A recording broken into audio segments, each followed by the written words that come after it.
Pero hindi naman ibig sabihin, every Sunday, meron kayong importanteng gagawin. Tama ba? O every time na may cell group kayo, importante yon. Pastor, importante talaga. Every time na meron kang cell groups, not available. Then if that's the case, cell leaders, gawin nyo yun sa bahay nila. Sabihin nyo sa kanila, okay, since na tawag dito, hindi ka pwede na ganitong araw, humanap tayong ibang araw. Yun ang tutong ka. Pwede ba yun? Amen? Hindi ko naririnig yung mga cell leaders, ha? Amen? No? Why? Kasi pahalagaan nyo rin naman yung buhay ng mga tao na yan. Meron silang pamilya din. Meron din silang buhay din. Kailangan din nila maghanap buhay. Kung paano kayo rin naghahanap buhay. Meron din sila. Tama po ba? That's why, isipin nyo rin. Huwag lang puro sarili natin. Huwag lang yung gusto natin mangyari. Dapat alam natin kung paano, you know what, magpanagpo sa gitna. Alam niyo yun? Okay, halfway. Anong halfway? Mula dito hanggang doon. Doon tayo sa, like for example, McDonald's. That's halfway. Basta sagot mo. Amen? Tama? Like for example, taga Bacoor ka, and then taga Imus yung cell groups mo. Doon kayo sa McDo. Diba? And then basta sagot mo. O sagot nyo. Bahala kayo. Mag-usap kayo. Huwag nyo lang ipasagot sa akin. Amen? Wala akong kinalaman doon. Amen?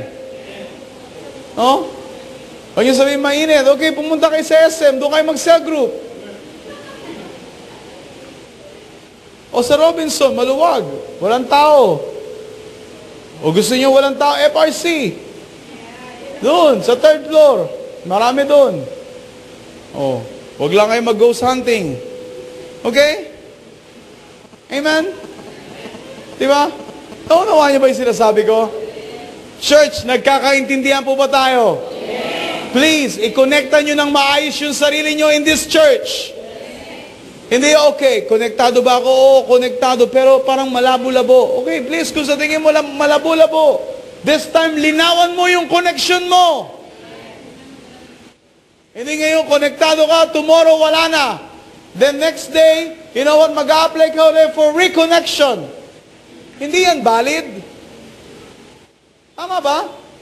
Like for example, yesterday. Okay, I will say this now. Kahapon, may nakita ko na nandoon, ilang Sundays na wala, ilang months na wala. To be honest with you, muling nabuhay. And to be honest, listen, you know what is my attitude now?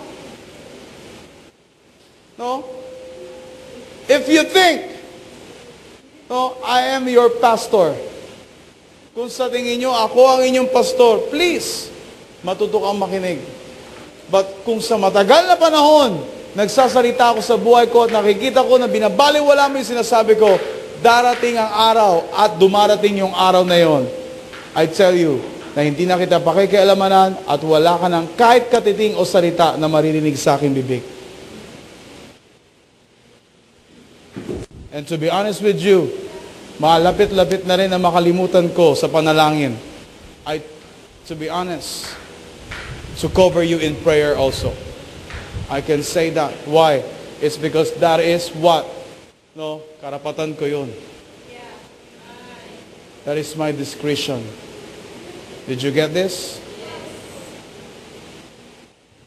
Hindi nyo alam, some of you, kung ano ang importansya ng covering. Para sa inyo, covering lang eh. You always play. No, you always play. Nilalaro nyo lang yung covering. When you hear the word covering, alam nyo ba kung ano yung covering? Pag sinabing covering, that is your shield. That is your protection. Sinong gumagawa niyan? You know what? The set man in the family. Are you with me? You know what? Here in this church, I am the father of the house, whether you like it or not. Amen? Amen? Now, kung ako yung father of the house, alam ko kung ano yung role ko. Kino-cover ko kayo every day in my life. No? Hindi Monday, Wednesday, Friday, Sunday only. No, every day in my life. Kino-cover ko kayo saan? Sa panalanginan. That is my commitment sa inyo. What about you?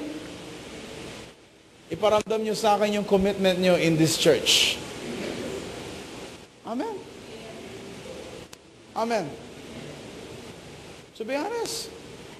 Now, Pastor, ano mangyayari kapag ako ay out of the covering? You want to know? Turn your Bible to the book of Job. That in the book of Job? Yes.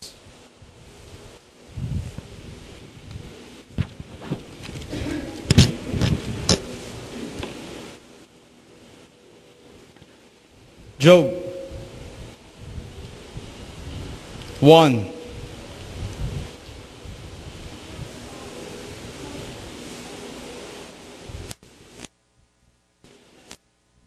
Chapter 1.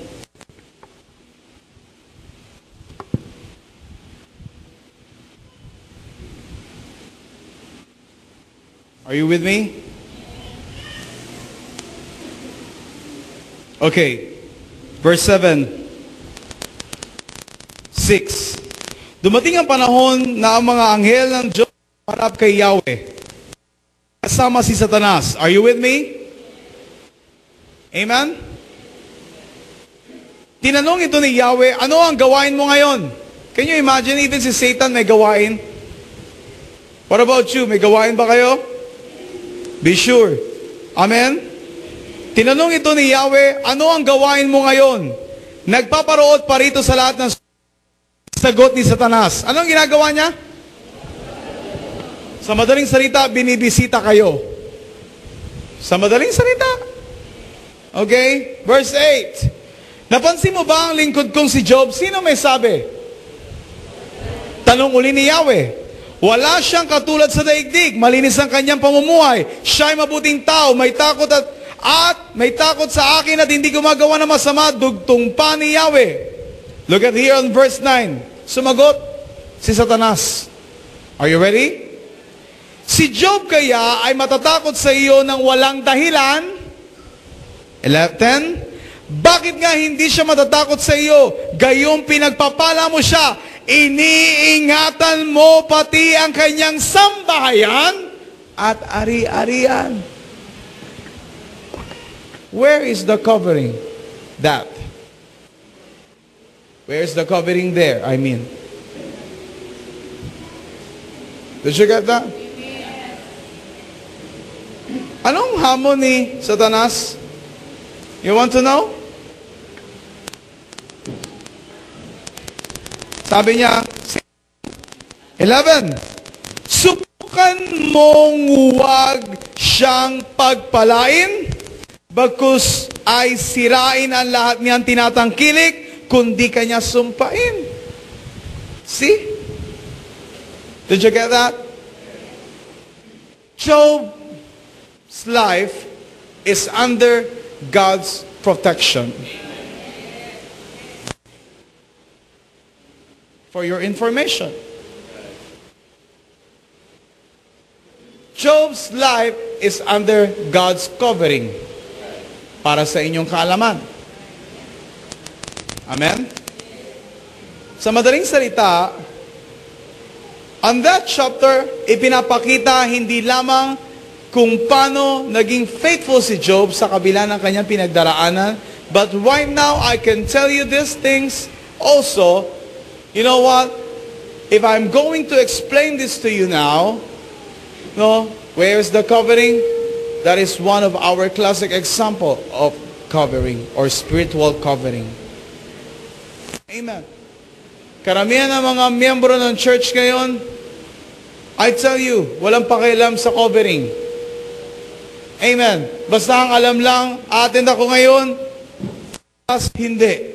Attend ako ngayon, pag feel ko, bukas hindi. Attend ako ngayon, pag gusto ko, bukas makalawa. Sa susunod na taon, ayaw ko, hanggang next time, hindi. Amen?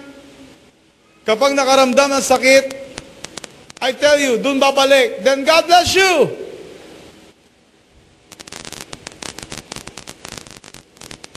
As I said, no, how dito, Amen. Kung ipapanalangin kita o isasama pa hindi na. Why? Kasi sa totoo lang, kung isasama pa kita sa panalangin at hindi ka naman nagpapasakop sa akin bilang iyong pastor, niloloko mo lang ang sarili mo at ayokong lokohin ang sarili ko. Now you know. The only time na masasabi mo na ako ay pastor mo, once na alam mo kung paano makinig sa sinasabi ng iyong pastor. Pag hindi mo alam kung paano makinig sa sinasabi ng inyong pastor, hindi pastor ang tingin mo sa akin. Ano ang tingin mo sa akin? Puppet. And listen to me. You know what? Hindi ako nakatayo sa inyong harapan bilang puppet nyo. I am called by God.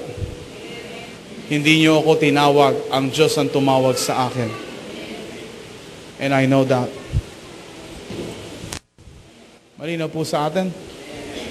I hope and pray na magkaintindihan tayo sa bagay na ito.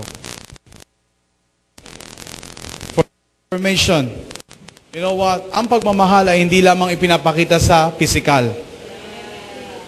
You can feel kung gaano katotoo yung pagmamahal namin sa inyong lahat. You know what? Hindi lamang sa area ng physical. It's because sabi ko sa inyo, hindi lahat ay sa physical. Pakinggan nyo kung ano yung sinasabi ng taong ito na nasa inyong harapan. Kung hindi ito concern, kung hindi ito dahil bunga ng pagmamahal ng Diyos sa akin, I tell you, wala rin akong pagmamahal na maibabahagi sa inyo. Amen? Huwag niyong lahat tignan sa physical. Hindi ko kayo pwedeng yakapin lahat para lang sabihin nyo, mahal ako ni Pastor. I tell you, hindi ito na ipapakita ang pagmamahal. Ang pagmamahal, I tell you, makikita mo lamang saan kung ano ang tunay na nilalaman ng puso't isipan ng isang tao. Hindi lamang ito sa pisikal lahat, kundi ito rin ay naipapakita sa bawat katotohanan na lumalabas sa kanyang bibig na pinapara sa buhay mo. Dahil ang katotohanan ang magpapalaya sa atin. Amen. Did you get this? That's why. No? I hope and pray na mula ngayon, matutunan nyo ang katotohanan ito. Lumago kayo sa katotohanan. Amen. Nagsisikapan ko na gawin gampanan kung ano ang iniatas ng Diyos sa akin na may buong pusong pagmamahal. True. Pero sa grasya at biyaya ng Diyos, ipamdam nyo rin sa akin. Listen to me. Na mahalaga ang bawat naririnig nyo mula sa akin. Na hindi ninyo, you know what, binabaliwala kung ano ang sinasabi ng inyong pastor. Subalit alam nyo rin kung paano makinig. Why? Dahil alam nyo kung paano irespeto ang buhay ng taong ito na nagsasalita sa inyong harapan. Hiningi sa inyo kung ano man. Alam nyo yun. Tama? Amen? Ang hinihingi ko lang sa inyo, ano yon? Listen, buksan niyo ang inyong puso't isipan upang sa ganon, maunawaan ninyo kung ano ang sinasabi ng Santong Espiritu. Wala lang iba. Amen? Bakit ako walang kailangang hingin sa inyo? You know what? Secured ako. Bakit? Dahil alam ko na ang Diyos ang siya nagpo-provide ng aking pangangailangan. At ang pangangailangan din ng aking pamilya sa grasya at biyaya ng Diyos. Amen? Huwag niyo sabihin sa akin,